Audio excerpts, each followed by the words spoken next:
I once heard it said of man that the idea is to die young as late as possible.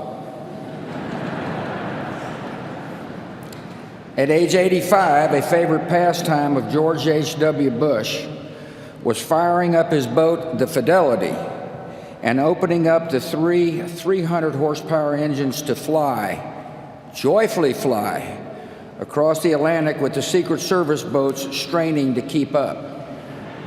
At age 90, George H.W. Bush parachuted out of an aircraft and landed on the grounds of St. Anne's by the Sea in Kennebunkport, Maine, the church where his mom was married and where he worshiped often.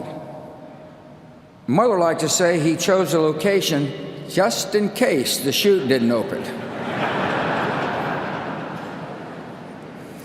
In his 90s, he took great delight when his closest pal, James A. Baker, smuggled a bottle of Grey Goose vodka into his hospital room. Apparently, it paired well with the steak Baker had delivered from Morton's. To his very last days, Dad's life was instructive.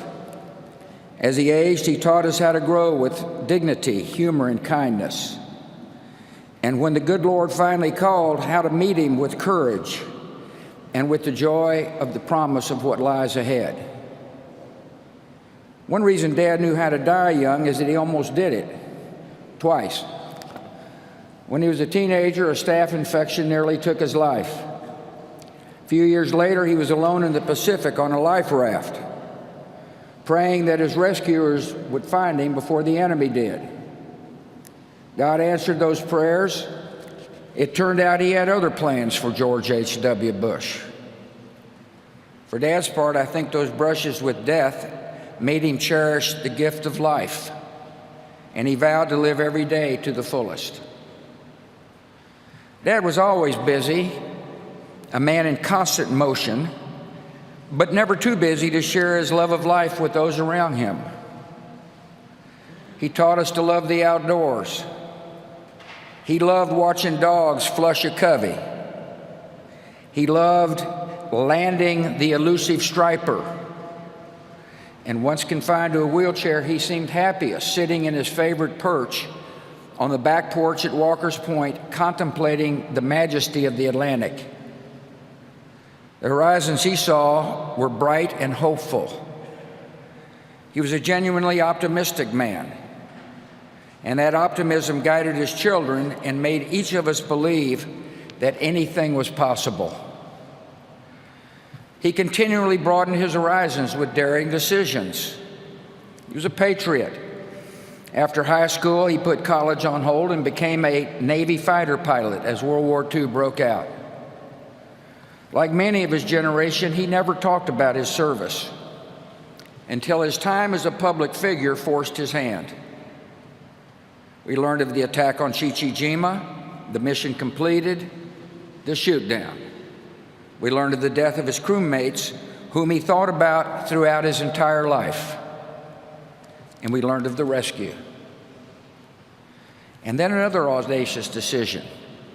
He moved his young family from the comforts of the East Coast to Odessa, Texas. He and Mom adjusted to their arid surroundings quickly. He was a tolerant man. After all, he was kind and neighborly to the women with whom he, Mom, and I shared a bathroom in our small duplex. Even after he learned their profession, ladies of the night. Dad could relate to people from all walks of life. He was an empathetic man. He valued character over pedigree, and he was no cynic. He looked for the good in each person, and he usually found it. Dad taught us that public service is noble and necessary, that one can serve with integrity and hold true to the important values like faith and family. He strongly believed that it was important to give back to the community and country in which one lived. He recognized that serving others enriched the giver's soul. To us, His was the brightest of 1,000 points of light. In victory, he shared credit. When he lost, he shouldered the blame. He accepted that failure is a part of living a full life, but taught us never to be defined by failure. He showed us how setbacks can strengthen. None of his disappointments could compare with one of life's greatest tragedies, the loss of a young child. Jeb and I were too young to remember the pain and agony he and Mom felt when our 3-year-old sister died. We only learned later that Dad, a man of quiet faith, prayed for her daily. He was sustained by the love of the Almighty and the real and enduring love of her mom. Dad always believed that one day he would hug his precious Robin again. He loved to laugh, especially at himself.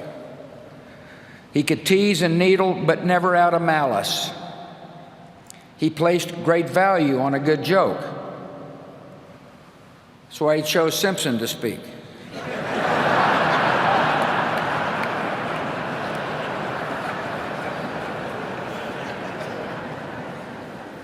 On email, he had a circle of friends with whom he shared or received the latest jokes.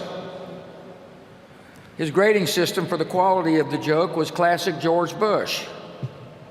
The rare 7s and 8s were considered huge winners, most of them off color. George Bush knew how to be a true and loyal friend. He nurtured and honored his many friendships with a generous and giving soul. There exist thousands of handwritten notes encouraging or sympathizing or thanking his friends and acquaintances. He had an enormous capacity to give of himself. Many a person would tell you that Dad became a mentor and a father figure in their life. He listened and he consoled. He was their friend.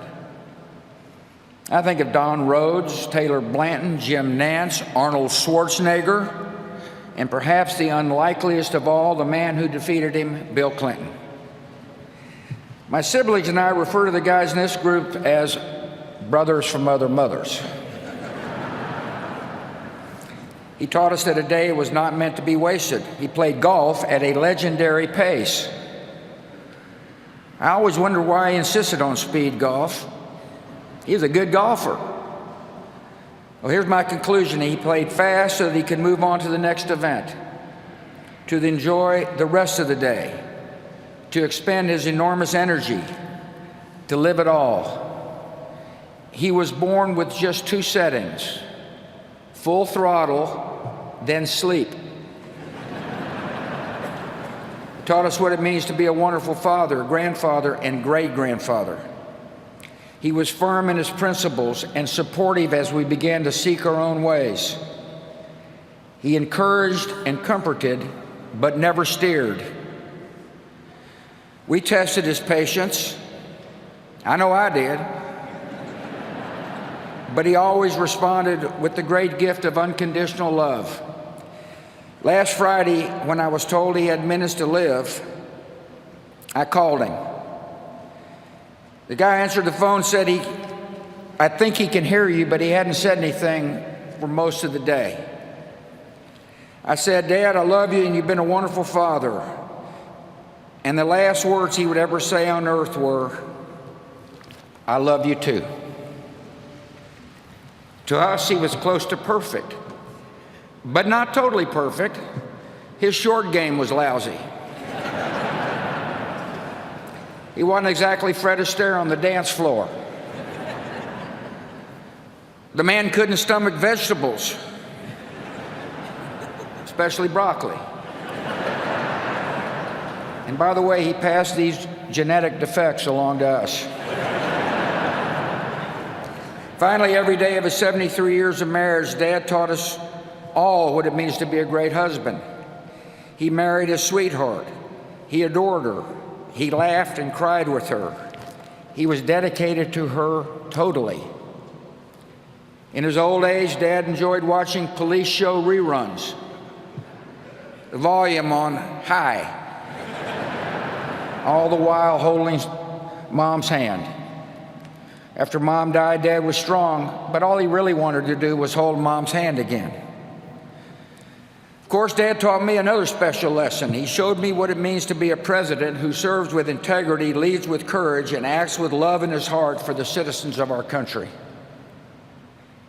When the history books are written, they will say that George H.W. Bush was a great president of the United States, a diplomat of unmatched skill, a commander-in-chief of formidable accomplishment, and a gentleman who executed the duties of his office with dignity and honor. In his inaugural address, the 41st President of the United States said this: "We cannot hope only to leave our children a bigger car, a bigger bank account. We must hope to give them a sense of what it means to be a loyal friend, a loving parent, a citizen who leaves his home, his neighborhood, and town better than he found it. What do we want the men and women who work with us to say when we are no longer there?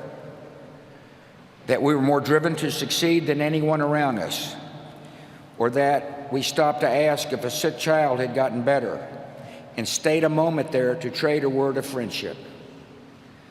Well, Dad, we're going to remember you for exactly that and much more. And we're going to miss you.